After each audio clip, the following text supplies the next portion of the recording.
The barber's trade has a long history. Razors have been found among relics of the bronze around 3500 BC in Egypt. Barbers were highly respected individuals. Priests and men of medicine are the earliest recorded examples of barbers. Men in ancient Greece would have their beards, hair, and fingernails trimmed and styled by the barbers in the marketplace, which also served as the center for debates and gossip. Starting off in the business 36 years ago, afros were just leaving out. Curls was coming in. Barbers were seeing a different transition. They were seeing a transition where they were just doing more or less a razor line because people was going, men's and women's were getting the curls. So that was one transition. That came out in the early 80s. And then it moved in for about 7 to 10 years, people were just getting curled. So the barber sort of saw a slow pace for a while. A long time ago, my dad had a tumor.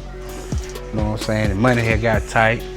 Me and my brother would need haircuts. Clipper was laying there. Picked them up. You know what I'm saying? And the rest is big history. You know what I'm saying? Barbershops back in the day, they had shine boards in the barbershop, and they had folks to do manicures in the barbershop, and all of that is gone. I don't know what they that have to do with the law or whatever, but that's what they had. They had shoe-shine boards in the barbershop. Matter of fact, I used to be going to the barbershop in Hermit's Church at Fort Minute. I used to be a shoe-shine boy after church, after school. I was shining shoes at Kelly Hill, Sand Hill, shining shoes in the barbershop. And that sort of thing. So all that has changed. Cut my first head in 1992. Cut my brother's head. I had 2 brothers. Across the street with 4 little boys too, so they daddy told me, do what you want to do. So I think from the stories he was told, he started when he was about 9 years old cutting on the porch. I think he was cutting hair about every Sunday morning. Guys come by before you go to church, get their haircuts, and once he got old enough and everything, he went to Atlanta, went to school, got his license on, and came on back here, started working here. When I was in the military, I got haircuts on the base. And they weren't up to par to me, so one day I went into the PX and purchased a pair of clippers and began cutting my own hair. And I just fell into it like that. Yeah, I bought my first barbershop. It was 1970. Bought down here on Martin Luther King, right over from the YMCA. For centuries, the barbershop environment has been regarded as the authentic epicenter for the community. Images of highly skilled men and women barbers in towns and cities across the world are placing their stake on the profession and taking their influence on others to new heights in the communities they serve. Traditionally, men have enjoyed the ability to network, discover and experience a unique melting pot of the people, places, and things that make up the very fabric of their respective communities. I love being a barber. You're not just someone that cuts their hair.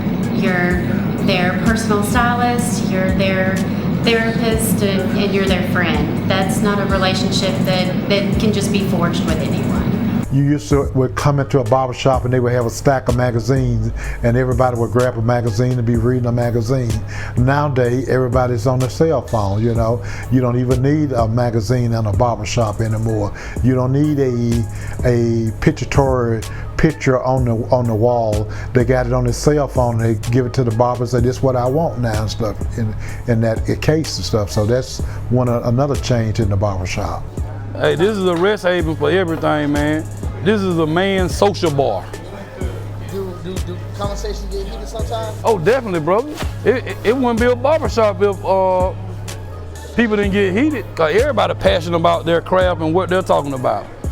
Sports, sports, fashion, everything, a little bit of everything, bro, you name it. You owe your customer yourself. You're not working for them, you're working for yourself. They help make who you are. The community help make who you are and what you're trying to be. Overflow is kind of like a melting pot as far as different type barbers being able to play different roles. We have a barber here who's a law enforcement officer. We have a barber who's a pastor. A lot of barbers been in rehabilitation programs. And we just form different relationships with the community. We're able to do a lot of outreach. Overflow is a barbershop, but it operates more like a church in a sense where people can come, they can get a word from God, might even get some assistance to pay a light bill or a water bill. It's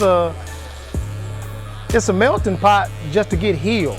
We serve in our community. Whatever the community needs, Overflow is willing to do besides just cutting hair. They look up to us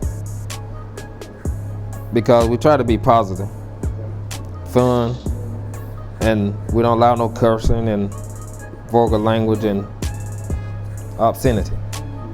So, and it, show respect to the kids and to the clients.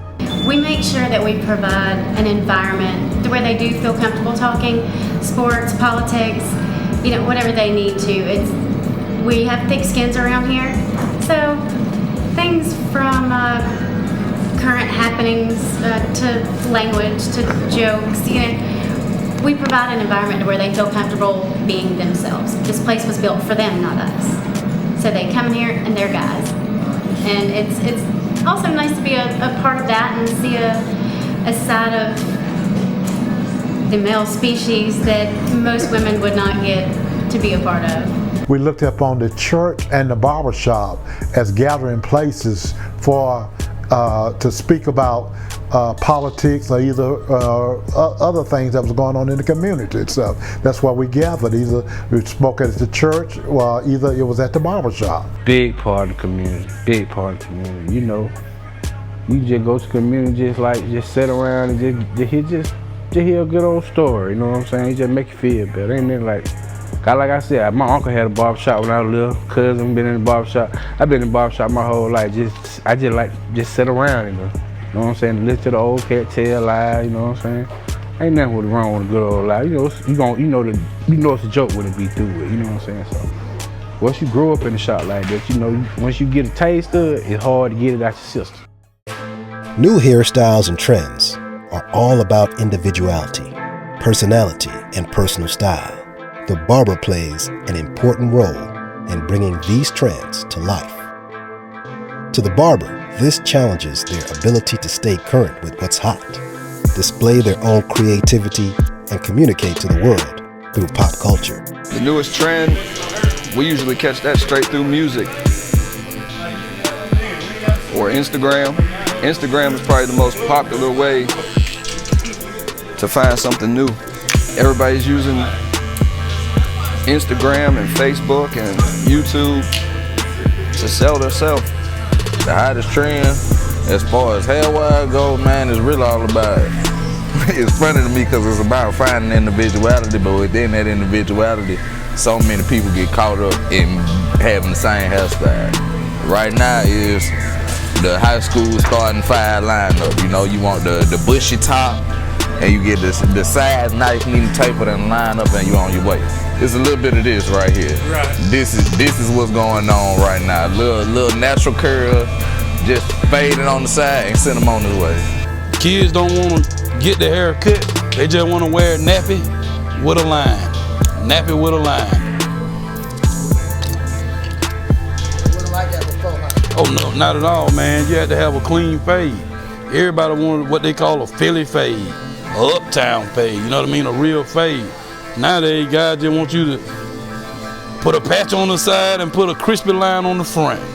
There's so many people getting so much stuff like now, they don't even get haircuts no more. They just come in and tempt me up and I want the top nappy. You know what I'm saying? Back when I growing up, you had to get that thing cut, shaped, you know what I'm saying? You want that thing looking like somebody can put a piece of paper on it. Now, you can't even put a nickel on it. It just fall anywhere, you know what I'm saying? So it get the timing changed over the different haircuts. I don't know if it's a fad or whatnot, but not calling me a hair. But you know, we cut their hair to make it nappy. After you get through cutting it, I get a sponge and make it right back nappy. When back in the day, they had about one style. They cut it like they want to, and you comb it like you want to comb. Because of our clientele, the way we're built or set up and everything is basically that's just how it is. Everybody straight down the pipe. Keep it simple. The young guys are getting the temp fades. They're wearing, dreads, and they're wearing them in different styles. And it's just a change of the trends, what we have nowadays. In today's barbershop, I do feel that most of the barbershops now, they say they have master barbers. And I agree with that because they cut all kinds of styles. The trends right now are razor fades, hard parts. We enjoy that because it's a style that can really only be fully taken care of by someone with the precision of a master barber. So they can't just go anywhere and get what's going on right now. They need to come to us. What my man got right here, a little funky little temp fade, high, low, however you like it, ball temp fade, shadow temp fade, there's many variations to it. As far as my straight hair people go, my Caucasian and other people of that nature with those hairstyles, they have become accustomed to it's like a comb over, so to say, with a heavy part on one side of it. What else? The bald head, whether you like it or not. I know young people who going transitioning over. I don't know what's up with that, but hey, shout out to the bald head aficionados, What many respect most about the barbershop owner is the self-made nature of the profession. This grassroots, word-of-mouth profession will quickly remind a barber they are only as good as your last client's visit. A master barber is they can do much more than just a barber. Most people think a barber can, just clippers and straight razor shaves. Master barbers can actually do chemical services. They can fit hair pieces. They can do facial services, scalp treatments. So it's the curriculum is, while the curriculum is different, the actual amount of hours is the same as a master cosmetologist. Barbershop run itself, number one. You know what I'm saying? So I'm honestly just the person that go pay the bills. You guys just collect and go pay bills. But barbershop run itself, man. You really don't need nobody in here, no owner, or anything like that. But being an owner, man, is more like being a leader of a crew. You got to be energetic. You got to be supportive of everybody else, and then you also got to be knowledgeable. Being a barbershop owner has taught me a lot about the human factor. You can have a good plan, you can have a good vision, you can have great ideas, but ultimately the people that you choose to help you achieve those goals are going to determine the ultimate success in those. When I came into the business, it was white and black business when I came into the business. Now it's more Asian and Indian business now, and we as a black race, we just stepped to the side and didn't do anything to help our own and everything. And so a lot of the black businesses had to go went out of business in the 90s when the other peoples came in and began to take over the business. It forces the small peoples out of business.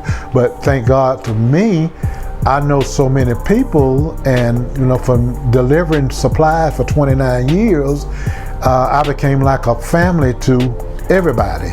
Being a female owner and a female barber, it actually just makes me more determined to prove to people that I can do something that not a lot of women can, especially in this realm of specialty with bringing back the lost art of traditional barbering.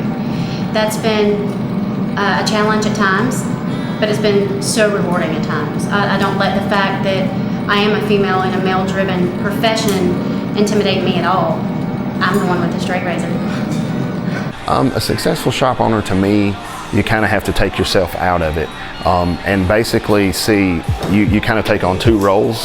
Not only are you in it to make sure that your clients are taken care of, but you have to make sure, I see myself as basically I work for my staff.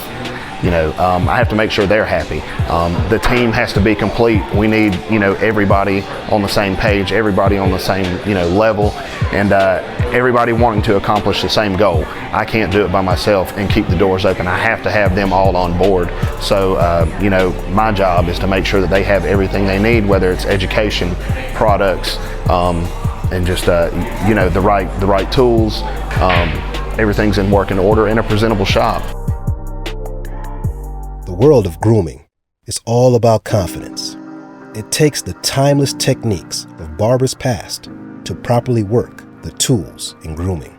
The single blade straight razor, the shaving cream, and the hot towel all play an important part in the grooming process.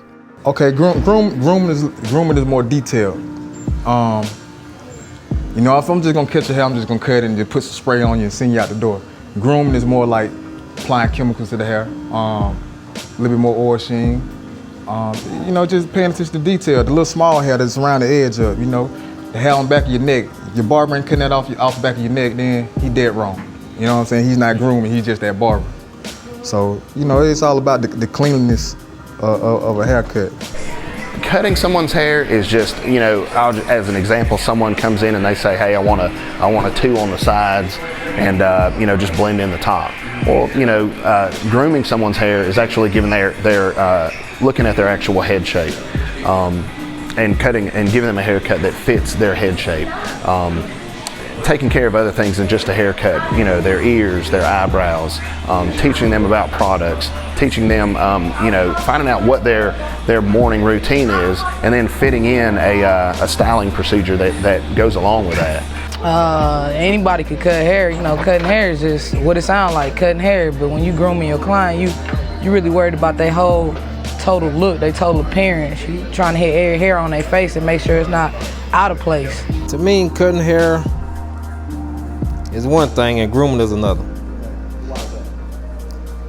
See, we have a lot of professional people come in, so a haircut just won't get it. So when grooming them, they look professional.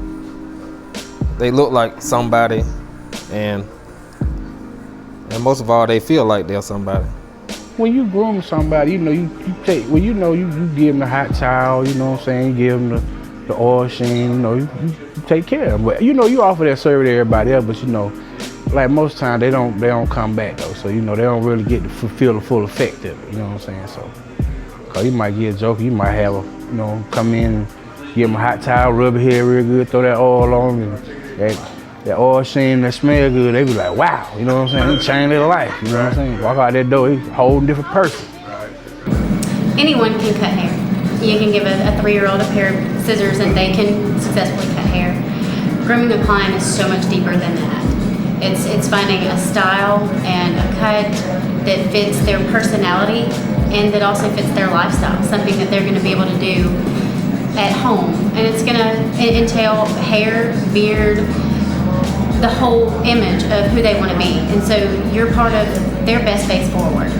It's a good feeling to be a part of that and make someone just feel so much better about themselves. Well, you can cut a person's hair in 5 or 10 minutes.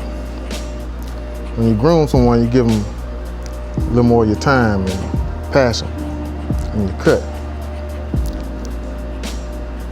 More of a quality cut when you're grooming. I'm gonna say about anybody can cut hair, but you want to get into the more professional end of it and making the client feel good about themselves, you start getting into the grooming.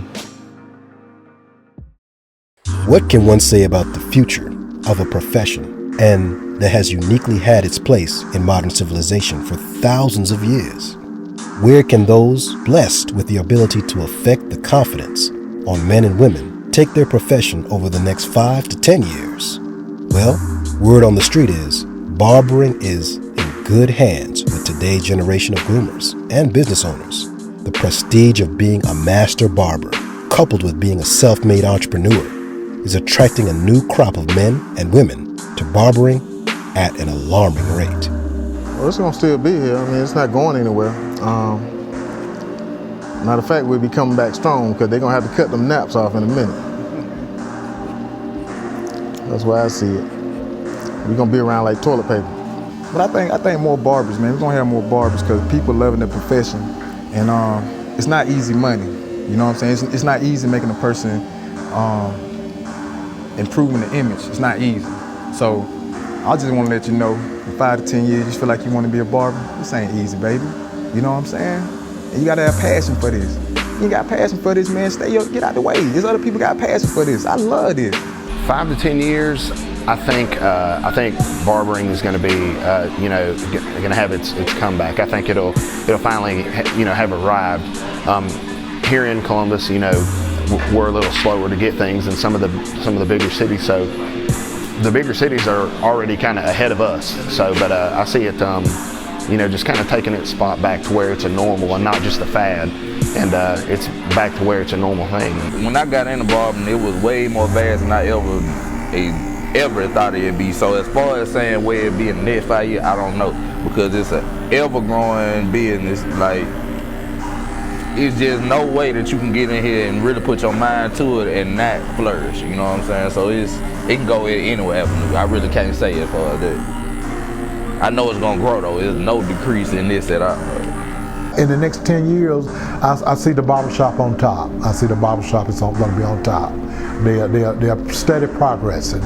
You have barbers come in now, they're more into what they do. They give 100% of what they do. They're studying YouTube, they're studying Facebook, they're looking at every avenue to better themselves. This young generation, they don't mind paying $150, $200 for a clipper. Anything to make their back bar look good, anything to accomplish a good haircut. That's what the barbershop is doing now.